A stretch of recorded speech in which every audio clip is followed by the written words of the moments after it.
Donc maintenant, ce qu'on va faire, c'est qu'on va appliquer un matériau de base sur tous les objets, sur l'ensemble des objets 3D de votre scène, de votre produit.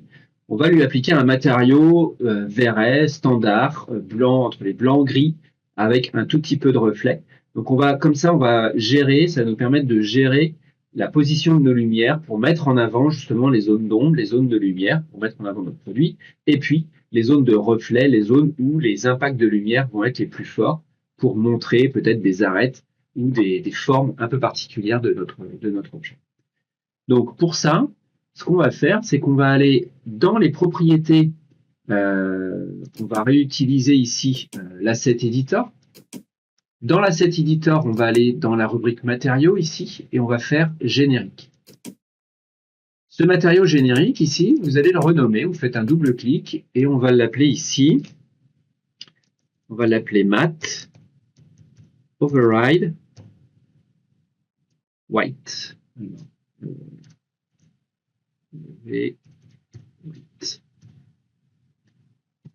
Ok. Donc ce matériau qui est ici, vous voyez, sa couleur par défaut, donc on a ses propriétés qui sont ici, vous pouvez les afficher si ce n'est pas déjà le cas, avec le bouton qui est ici. On va mettre ici une couleur plutôt blanche, donc on a un petit sélecteur de couleurs qui nous arrive, qui nous est proposé. Donc on ne va pas mettre un blanc exact, on va rester sur un blanc, on va faire un 0.9, 0.9, 0.9. Voilà. Et puis ça c'est bon, donc ça c'est calé. Ensuite, on va aller rapidement gérer un peu les réflexions ici. Donc la reflection color, ici on va l'augmenter, on va mettre dans les gris, donc vous pouvez rester sur le côté ici. On va passer sur un gris moyen.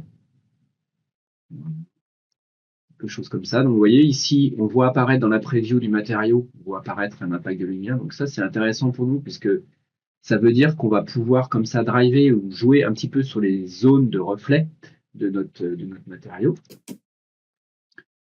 Et on va appliquer un tout petit peu de glossiness. Donc on va réduire légèrement le glossiness. Qu'est-ce que ça va faire le glossiness? Ici, ça va venir étaler légèrement l'impact et le rendre beaucoup moins net sur la surface. Donc ça nous donne quelque chose, c'est nous permet de passer d'un mode très brillant à un mode mat. Donc ça nous permet de faire par exemple du satiné ou des choses comme ça. Donc ça c'est intéressant. Donc on va juste le calmer un petit peu. Ça nous permet de calmer un petit peu les effets de rebond de lumière. C'est un peu plus doux. Donc on va juste se contenter de ça dans un premier temps. Donc là notre matériau il est créé et vous pouvez voir qu'ici on le retrouve. On a ici un matériau Matte Override White. Et ici, ça, c'est notre matériau standard, en fait, qui est mis par défaut sur notre scène. Nous, ce qu'on va utiliser, ce sera plutôt ce matériel-là qu'on va appliquer. Donc, qu'est-ce qu'on va faire? On va sélectionner, en fait, les objets sur lesquels on veut appliquer. On peut faire ça déjà. On va appliquer, vous allez sélectionner dans votre viewport, ici, vous allez sélectionner les objets sur lesquels vous voulez appliquer le white. Et vous faites clic droit, Apply to Selection. Là, normalement, hop, on devrait avoir ici quelque chose qui devrait changer. Alors, ça ne change pas beaucoup parce qu'on a à peu près la même couleur. Mais vous voyez que, logiquement, si je change ma couleur ici par un rouge, ici, ça change bien en rouge. OK? Donc, je vais faire CTRL Z.